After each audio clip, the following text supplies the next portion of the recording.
তোমরা যদি বিরক্ত হও, তোমরা বসে থাকো, আমাকে একটু সময় দাও।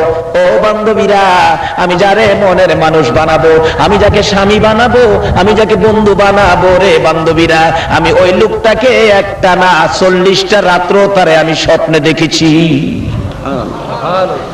একটা না 40 রাত্র তাকে স্বপ্নে দেখেছি। কেমন দেখছস বান্ধবীরা?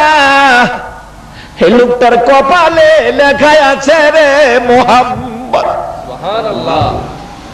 আজকে কোন নবীর ভালোবাসায় বসেছ গো, যে নবীর খেলায় সারা জাহান পাগল হয়ে যায়?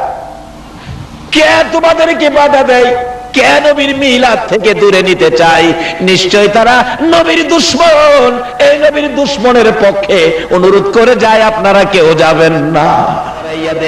ও দুনিয়ার মানুষ, ও মৌলবীরা, আরে যেই নবীর নূরের নিশানি ইব্রাহিমের কপালে থাকার কারণে ইব্রাহিম বিশ্ব সুন্দরীর বাগী হয়ে গেছে, সেই নবীর ভালোবাসায় যদি ঈদে মিলাদুন নবীতে যাইতে পারো গো, আল্লাহর কসম জান্নাতি সুন্দরী হুরিরা তোমার গলায় মালা পরাবে। কে আপনাদেরকে বাধা দেয় মিলাদুন নবীর জন্য? যে নবীর জন্ম না হইলে চন্দ্র সূর্য হতো না, আরশ কুরসি লৌহ কলম হতো না, আকাশ জমিন হতো না, কিছুই হতো না। আজকে সেই নবীর পয়দাইশের উপর আলোচনার নামটাই হলো মিলাদ। মিলাদ থেকে দূরে নিতে কে আপনাদেরকে বাধা দেয়? যারা বাধা দেয় তাদের ঠাকুর কর্তা লিখেছে মিলাদুন নবী সাল্লাল্লাহু আলাইহি সাল্লাম, সিরাতুন নবী সাল্লাল্লাহু আলাইহি সাল্লাম, দুইটার একটা অস্বীকার করলে সে কাফের হয়ে যাবে। আজকে যেই মায়ের সন্তানেরা ঈদে মিলাদুন নবীর পক্ষে আসতে চায় না, এই মা এই সন্তান পেটে থাকতে দুরূদ শরীফ পড়ে নাই। নবী এমন এক ভার্সিটিতে লেখাপড়া করেছে, যে ভার্সিটির শিক্ষক একজন, ছাত্র হইল একজন। শিক্ষক হলেন রাব্বুল আলামিন, ছাত্র হলো রাহমাতাল লিল আর দুই আলামিনের খেলা। এখানে অন্য কেউ যাইতে পারে না। কেউ যদি কোন আপনারা আমরার মাদ্রাসাত আয়া নবীজি উর্দু ভাষা শিখছে, আমরার মাদ্রাসাত আয়া নবী উর্দু ভাষা শিখছে, তাহলে বোঝা গেল নবীর উস্তাদ এই দেশে আছে। বলুন, এই কথাটা কি আপনারা মাইনা নিতে পারেন? যারা এরকম কথা ব্যবহার করে তাদের পিছনে কি নামাজ পড়তে পারে? এমন এক চাঁদ, এমন এক মাস আমাদের মধ্যে, যেই মাসটাকে আমরা মিলাদুন নবীর মাস বলি। আপনারা কি সেই মিলাদুন নবীর পক্ষে আছেন? সেই মিলাদুন নবীর পক্ষে যারা, আল্লাহ রাব্বুল আলামিনের জান্নাত পাইবে তারা। হযরত আবু বকর সিদ্দিক রাদিয়াল্লাহু তাআলা আনহু বলেন, যিনি নবীর আগমনের চাঁদে রবিউল আউয়ালে 1 দিরহাম টাকা খরচ করে আনন্দের সহিত রবিউল আউয়ালে ঈদে মিলাদুন নবীর অনুষ্ঠান করবে। হযরত আবু বকর বলেন, কোন আবু বকর? রাসূল বলতেন, আবু বকর, আমি রাসূল তোমাকে ছাড়া বেহেশতে যাব না।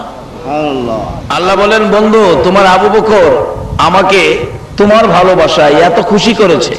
আল্লাহ বলেন, বন্ধু, তোমার আবু বকর তোমাকে ভালোবাসা দিয়ে আমি আল্লাহকে এত খুশি করেছে, আমি আল্লাহ কথা দিলাম তোমার আবু বকর বেহেশতে না যাওয়া পর্যন্ত আমি কোন নবীর উম্মতের বেহেশতে যাওয়ার অনুমতি দিব না। সেই আবু বকর বলতেছেন, কি বলেন আবু বকর? রবিউল আউয়ালে ঈদে মিলাদুন নবীর আয়োজন করে নবীর আগমনে, নবীর পয়দাইশের উপর আনন্দের সহিত কেউ যদি 1 দিরহাম পরিমাণ টাকা খরচ করে অনুষ্ঠান করে, আবু বকর বলেন, আমি তাকে না নিয়ে আমি বেহেশতে যাব না।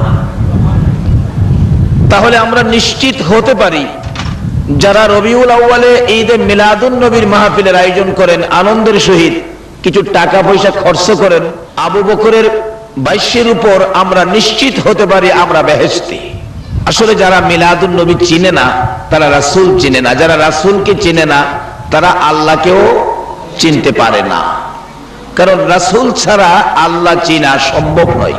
আল্লাহর আল্লাহিত্ব প্রকাশ হলেন আমার রাসূলকে দিয়ে। আল্লাহু আকবার বলুন। রাসূলকে দিয়ে আল্লাহর আল্লাহিত্বের প্রকাশ।